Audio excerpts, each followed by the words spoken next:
In this podcast, we'll be talking about the different processes of erosion and transportation within rivers. First of all, we'll discuss erosion. The first type is hydraulic action. Hydraulic action is often found to be most successful in waterfalls.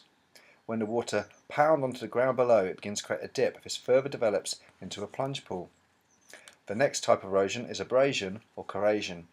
This is when fine materials rub against a river bank and beds. The bank is then worn away with a sandpapering action, an abrasive action, and collapses. Another type of erosion is attrition. This is when material is moved along the riverbed, it collides with other material and breaks up into smaller pieces. Corrosion is the type of erosion that is when rocks in the riverbank and bed are dissolved by acids in the water. Next, we're going to talk about transportation.